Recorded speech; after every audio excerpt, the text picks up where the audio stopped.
Good morning. I've had this car close to a month, and I'm going to do a more formal review later, but today I want to talk about just one or two things. At least one, maybe two. We'll see. But the heat pump. You know, those that know about electric cars know that wintertime you lose a lot of range, and in part just because of the nature of batteries. You know, they just don't perform as well in the winter. I mean, you can get as much power out of it, like if you have a, but the batteries don't last as long. They drain faster in cold weather than warm weather. Just the way it is. That's the first part, that hurts EVs in the winter time. Second is the heat, because as almost everybody knows, your heat in an internal combustion engine, the heat comes from the engine itself. It's a byproduct of that thing running, and so they redirect the warm air and do something with it and send it to the cabin. That's why in an ICE vehicle you have to sit there and not run your heat for 5, 8, 10 minutes after you start the car, because if you turn heat on, it's going to be cold because there is no hot air yet coming off the engine. It's simple. Electric cars, there is no heat from the motor, so they have to generate heat.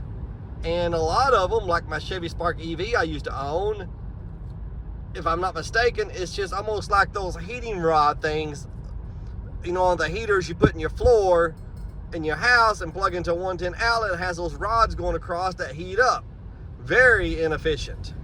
And I'm thinking that's what the Chevy Spark has, or something close to that, as well as most other EVs.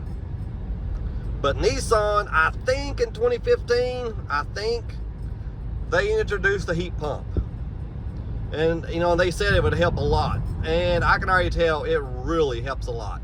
Now here in Northeast Arkansas, where the average January low is 29 degrees, and it's just now December, and it's been in the high 60s and even low 70s lately in the afternoon, it hadn't been cold for you Yankees. It's gotten down to mid-30s. For you people in Michigan, that's like a summer day probably. But here it's cold. We all get cold. But anyway, I can already tell this heat pump helps tremendously with range.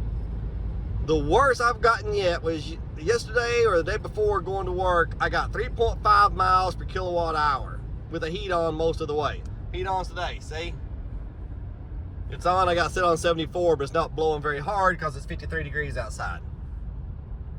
But I got 3.5, and I was shocked it was that low, because it's been being, even in the mornings, with it in, mid upper 30s, probably upper 30s, I've been getting 3.7, 3.8, 3.9 miles per kilowatt hour, which, believe me, is phenomenal. Now, when it gets down to like 25 or 30, I may be eating my words. I haven't tested this in really cold weather yet. But the Chevy Spark, now I'm sure it was colder, but there were times in the Chevy Spark I'd get barely 2.2, 2.3, 2.4 miles per kilowatt hour with the heat on in the winter. Now you got to think about the difference in that. If you get 2.5 versus say 3.5, that's a huge difference. That means every 2.5 miles you drive costs you 8 cents versus every 3.5 you drive costing you 8 cents, in this area. But not just that, it's just when you have a small battery like the Spark had in the first place, instead of going 75 miles in summer, you're suddenly looking at 45 to 50 miles in the winter with the heat on. Because the battery is so small anyway.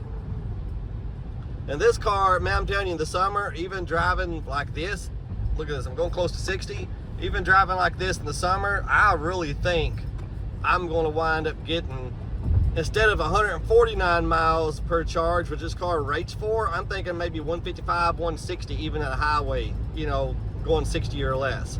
And in the winter, I'm thinking I may get 110, 115 miles per charge.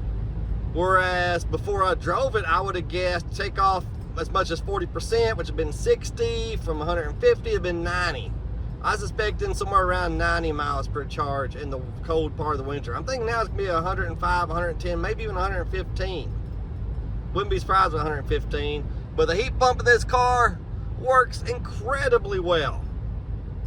And the heated steering wheel's gotten better. The first day I owned it, I said, ooh, I hope this thing is linked to outside temperature or something, because it's not very warm. I'm hoping as it gets colder, maybe it knows it needs to work better.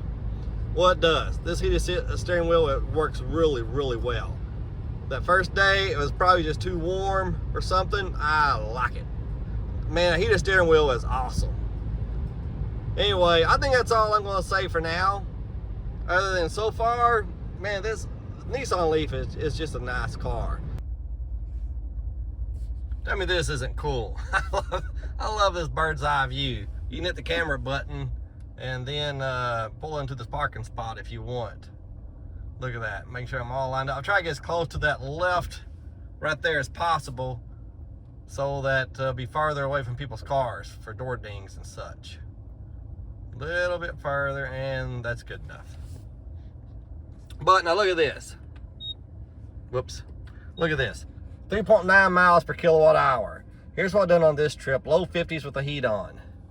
You know, right there. I'm getting mainly full. Let's see what I got. Let's shut it off.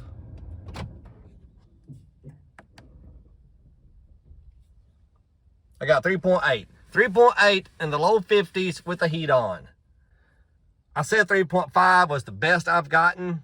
I mean, the worst I've gotten so far on a trip coming to work, 24 miles with the heat on. But I was shocked that day because it's been 3.8, 3.9. And that's with the heat on, probably high 30s to low 40s. That is excellent, excellent for an electric car with that temperature. I just hope it holds when it's 20 degrees. It's not going to. It's going, it's not going to stay at 3.7, 3.8 when it's 20. I guarantee you. But I'm just hoping it's not low to mid 2s like most electric cars seem to be. The ones I've driven. That shows how cheap these cars are to drive. If you get 3.8 miles per kilowatt hour, which believe me, this car will get more like 4.5 in the summer. But that means that it costs me 8 cents for every 3.8 miles I drive, 8 cents for every 4.5 in the summer. And in the summer and in city, I can probably get 5. That means every 5 miles, 8 cents. The car costs about 2 cents a mile on average to operate. Geez, almighty, that's cheap. Dirt cheap. But eating frozen pizza is cheaper than ordering from Domino's. It don't mean you should do it. You should do whatever you can afford and whatever you want. Whatever, you know, it may be worth it to you to get Domino's. Maybe worth it to you to drive that 15 mile per gallon vehicle. No problems. That's your business. All right. That's about all.